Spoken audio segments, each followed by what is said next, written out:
बिस्मिल्लाहिर्रहमानिर्रहीम। अस्सलाम वालेकुम।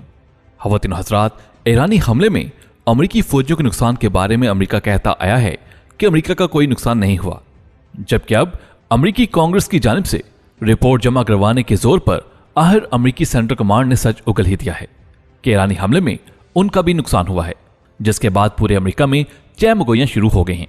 जबकि अमरीकी कांग्रेस जमात सदर ट्रंप से ईरानी जनरल के कत्ल के हवाले से भी रिपोर्ट तलब कर रही है, लेकिन इत्तला यह है कि अमरीकी सदर इस अमल को टालने की कोशिश कर रहे हैं।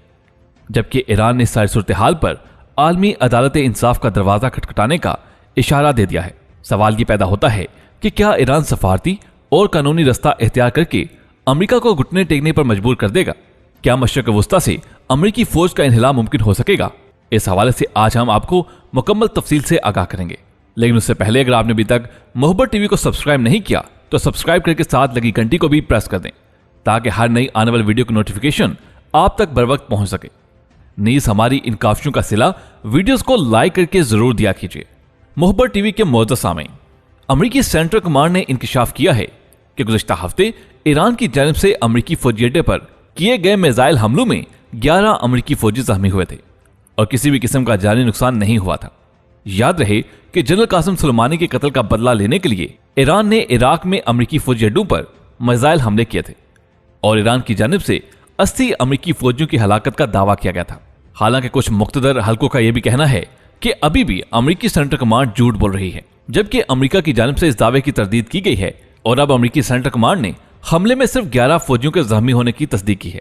मुखबर की रिपोर्ट के मुताबिक अमरीकी सेंट्रल कमांड के तर्जुमान कैप्टन बिल अर्बन ने अपने बयान में कहा कि 8 जनवरी को अल असद की एयरबेस पर ईरानी हमले में कोई भी अमरीकी फौजी हलाक नहीं हुआ था, लेकिन धमाकों के नतीजे में बेहोशी की अलामात जाहिर होने पर मुतअद्दिद फौजियों का इलाज किया गया था और अब भी उनका मुआयना जारी है।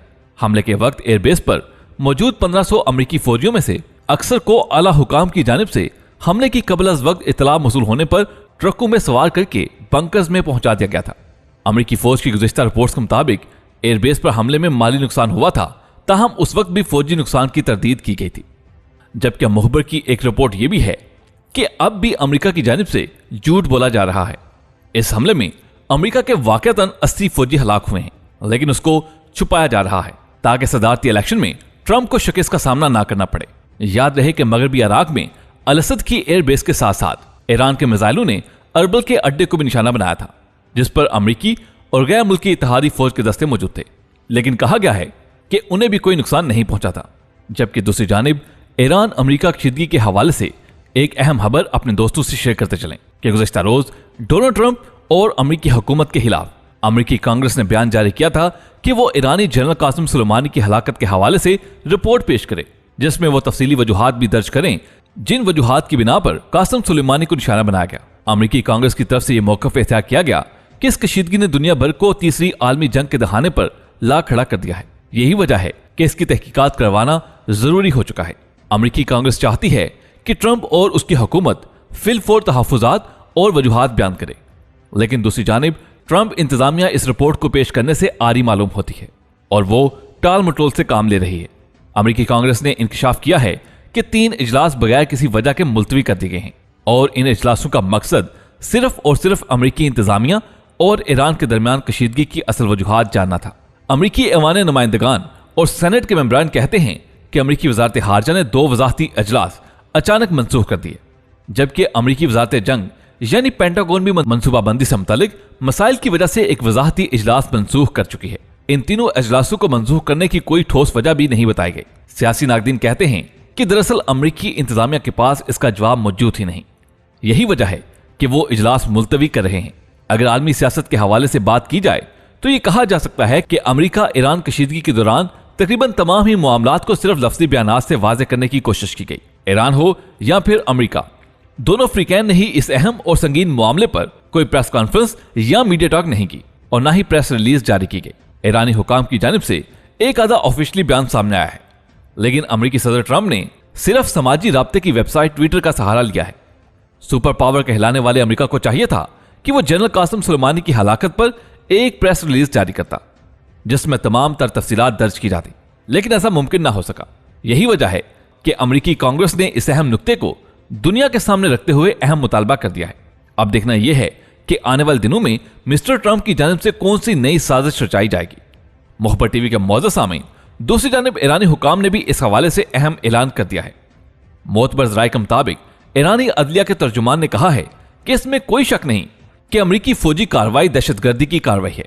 अमरीकी सदर ट्रंप ने भी जनरल कासिम सुलेमानी के कत्ल के अहकामात देने का एतराफ किया है, जो कि आलमी अदालत में पेश किया जाने वाला मजबूत सबूत हो सकता है। इस मामले में डोनाल्ड ट्रंप को ओहदा सदारत से फारिग होने के बाद ईरान तलब भी किया जा सकता है और ईरानी कानून के आर्टिकल 8 के मुताबिक उनके खिलाफ कानूनी चाराजोई का हक भी रखता है। आलमी अदालत में यह केस तवालत भी इख्तियार कर सकता है, लेकिन ईरान उसे हर सूरत एहतताम पर पहुंचाएगा। मुखबर टीवी के मौजूद सामीन, ईरानी हुकाम की जानिब से इस बयान को अगर सियासी तनाज़ुर में परखने की कोशिश की जाए तो यह मालूम होता है कि आने वाले दिनों में ईरान कानूनी राह इख्तियार करते हुए इस मामले को आलमी प्लेटफॉर्म्स पर ले जाने की भरपूर कोशिश करेगा। इस हवाले से आलमी अदालत का दरवाजा भी खटखटाया जा सकता है, जिसका अंदिया ईरानी अदलिया के तर्जुमान ने दे दिया है। यहां यह नुक्ता भी काबिल गौर है कि अगर ईरान इस मामले को आलमी अदालत इंसाफ में ले जाता है तो अमरीकी सदर डोनाल्ड ट्रंप को इंतहाबी हवाले से खासी रसवाई और शर्मिंदगी का सामना भी करना पड़ सकता है, क्योंकि इस वक्त अमरीकी सदर डोनाल्ड ट्रंप अपनी इंतहाबी मुहिम जोरों शोर से जारी रखे हुए हैं। इस दौरान अगर उन्हें आलमी अदालत तलब करती है तो यकीनी तौर पर उनका इमेज खराब होगा। पहले ही कई रहनुमा मिस्टर ट्रंप को दुनिया के अमन के लिए खतरा करार दे चुके हैं, और अब अगर ईरान एक कदम आगे बढ़ाते हुए इस अमल को अमली जामा पहनाता है तो मिस्टर ट्रंप के लिए मुश्किलात में इजाफा हो सकता है। खवातीन हजरात, यहां आपको मुखबर की एक और अमरीकी सदर ट्रंप के हवाले से खबर भी देते चलें कि अमरीकी अपोजिशन रहनुमा और सेनेट के नुमाइंदगान ने अमरीकी सदर ट्रंप के खिलाफ मुआहदे की करारदाद मंजूर कर ली है। अमरीकी अवानी नुमाइंदगान के अरकान ने सदर ट्रंप के मुआहदे के लिए सेनेट को 2 शिकें भेजी हैं, जिनमें ट्रंप पर सदारती इख्तियारात के गलत इस्तेमाल और कांग्रेस यानी मुल्की पार्लियामान के काम में रुकावट डालने के इल्जामात आयद किए गए हैं। कबल अज़ीं अमरीकी कांग्रेस के ऐवान ज़ीनी के अरकान ने मुआहदे की इस तहरीक को मुल्की सेनेट या ऐवान बाला में भेजने की अक्सरियती राय से मंजूरी दे दी। मुआहदे की कार्रवाई अब अमरीकी सेनेट में मुकम्मल की जाएगी, जहां सदर ट्रंप की रिपब्लिकन पार्टी के अरकान की अक्सरियत है। यह बाज़ाब्ता कार्रवाई 21 जनवरी से शुरू होने का इम्कान है। इसकी सदारत अमरीकी सुप्रीम कोर्ट के चीफ जस्टिस करेंगे, जबकि सदर ट्रंप का दिफा व्हाइट हाउस करेगा। किसी सदर को मुआहदे की तहरीक के जरिए उसके ओहदे से हटाने के लिए 100 रुकनी सेनेट में 2/3 अक्सरियत की हमायत जरूरी है, लेकिन चूंकि सेनेट में रिपब्लिकन अरकान की अक्सरियत है, इसलिए व्हाइट हाउस का ख्याल है कि मुआहदे की पार्लियामानी तहरीक कामयाब नहीं हो सकेगी। अमरीकी सेनेट में रिपब्लिकन पार्टी के 53 अरकान में से अभी तक किसी भी रुकन ने इशारा नहीं दिया कि वो पार्टी लाइन से हटकर अपनी राय देगा। मुआहदे की इस तहरीक की कामयाबी के लिए लाजमी होगा कि रिपब्लिकन पार्टी के कम से कम 20 सेनेटर्स अमरीकी सदर के खिलाफ वोट दें।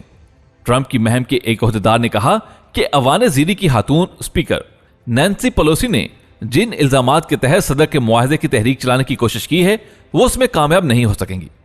उस ओहदेदार का कहना है कि मुआहदे की कार्रवाई आइंदा नवंबर में होने वाले इंतखाबात में कबल अज वक्त दखल अंदाजी की कोशिश के अलावा और कुछ नहीं है। अमेरिका में सदर ट्रंप से पहले मनसब सदारत पर फाइज होने वाली 44 शख्सियात में से सिर्फ 3 को मुआवजे का सामना करना पड़ा था।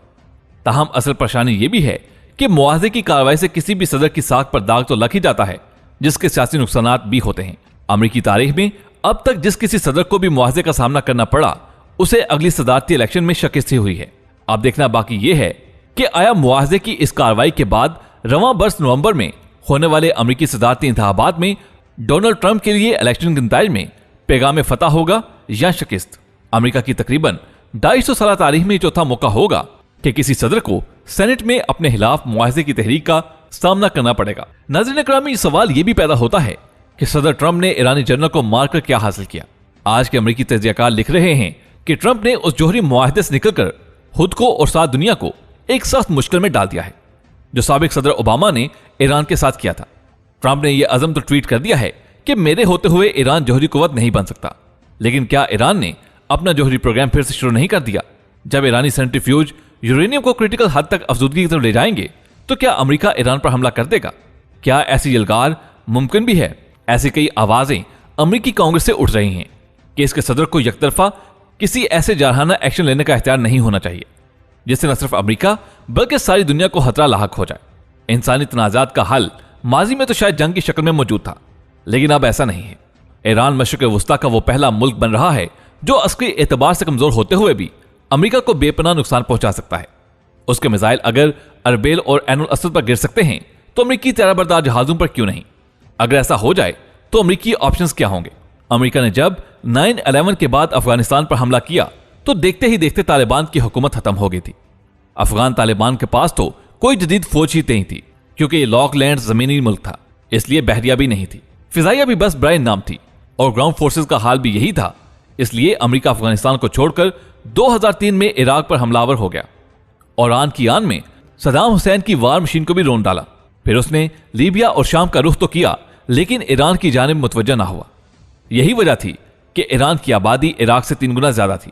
आज भी इराक ईरान आबादी का तनासब यही है। दूसरा, ईरान की जोग्राफी साथ इराक के मुकाबले में कहीं मुश्किल और दुश्वार गुजार है, इसलिए उसने शाम, लबनान और यमन में अपनी प्रॉक्सी अफवाज बना रखी हैं। और एक अंदाजा यह भी है कि यूरोप और लातीनी अमेरिका में भी उसके कई खौफदीदा सेल मौजूद हैं। ख़वातीन हज़रात, दुनिया अब रवायती जंग के कल्चर से गैर रवायती जंग की तरफ जा रही है, और गैर रवायती जंग से मुराद जोहरी जंग नहीं, हाइब्रिड वार है। जंग का ये मिजाज शायद दुनिया की जोहरी तुर्कश को खाली करके उसे गैर जोहरी हथियारों से भर दे। ख़वातीन हज़रात, हमें उम्मीद है कि आज की वीडियो आपको पसंद आई होगी। वीडियो पसंद आने की सूरत में इसे लाइक करते हुए फेसबुक और व्हाट्सएप पर जरूर शेयर कीजिएगा। आपसे मुलाकात होगी अगली वीडियो में, तब तक अपना बहुत सा ख्याल रखिएगा। अल्लाह हाफिज।